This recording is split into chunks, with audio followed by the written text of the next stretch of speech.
আচ্ছা, আমরা একটি প্রশ্ন সলভ করার চেষ্টা করি।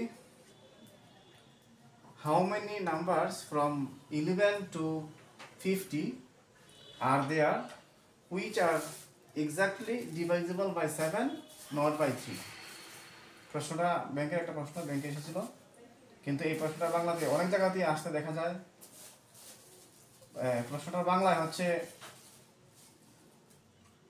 11 থেকে 50-এর মধ্যে কতগুলো সংখ্যা রয়েছে যেগুলা এক্স্যাক্টলি 7 দ্বারা বিভাজ্য এবং কিন্তু 3 দ্বারা বিভাজ্য নয়। 7 দ্বারা বিভাজ্য কিন্তু 3 দ্বারা বিভাজ্য নয়। এই প্রশ্নটা আমরা সলভ করি। এখন এখানে হচ্ছে সংখ্যা হচ্ছে 11 থেকে 50, এর মধ্যে 7 দ্বারা বিভাজ্য সংখ্যা বের করতে হলে আমরা একটা সিস্টেমে বের করতে পারি। 7-এর নামতা পড়ে 7 একে 7, 7 দুগুণে 14, এরপরে 21, এরপরে 28, এরপরে হচ্ছে 35, এরপরে হচ্ছে 6 7 42, এরপরে হচ্ছে 7 7 49। এইভাবে আমরা বের করতে পারি। এই সংখ্যাগুলো হচ্ছে 7 দ্বারা বিভাজ্য যায়, কিন্তু এখানে বলছে হচ্ছে 11 থেকে 50, তার মানে হচ্ছে এই সংখ্যাটা আসবে না। 11 থেকে 50, হ্যাঁ, 11 নিচে 7, এটা বাদ। তাহলে 7 দ্বারা বিভাজ্য সংখ্যা কয়টা? 1টা 2টা 3টা 4টা 5টা 6টা। 7 দ্বারা বিভাজ্য সংখ্যা হচ্ছে 6টা। আচ্ছা, কিন্তু 3 দ্বারা বিভাজ্য হতে পারবে না, ডিভাইজেবল বাই 7 নট বাই 3, কিন্তু 3 দ্বারা বিভাজ্য নয়। কারণ 3 দ্বারা বিভাজ্য সংখ্যা এখানে আছে কয়টা? 3 দ্বারা বিভাজ্য সংখ্যা এখানে আছে 21, 3 7 21, এবং 3 দ্বারা বিভাজ্য সংখ্যা আছে 3। যেহেতু 21 বিভাজ্য, তাহলে 21-এর ডাবল হচ্ছে 42, এটাও যাবে।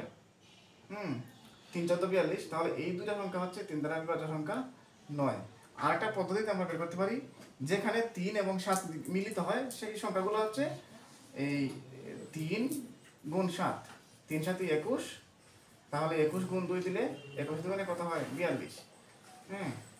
21 গুণ 2 দিলে আবার কি হবে? 42। হ্যাঁ, এই দুইটা সংখ্যা হচ্ছে ভাগ 7 দিয়েও যাবে, 3 দিয়েও যাবে, কিন্তু আমাদের প্রশ্ন হচ্ছে exactly divisible by 7 not by 3। তাহলে আমরা বলতে পারি এক্স্যাক্টলি ডিভাইজেবল বাই 7 7 দিয়ে যায় শুধু হচ্ছে 1টা 2টা 3টা 4টা। এই সংখ্যা 6টা সংখ্যার মধ্যে 4টা সংখ্যা 7 দিয়ে যায়, এবং 2টা সংখ্যা আছে 3 এবং 7 দুইটা দিয়েই যায়।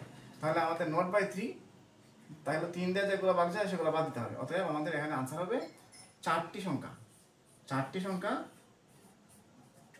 এক্স্যাক্টলি 7 দিয়ে ডিভাইজেবল। আনসার হচ্ছে 4টি সংখ্যা।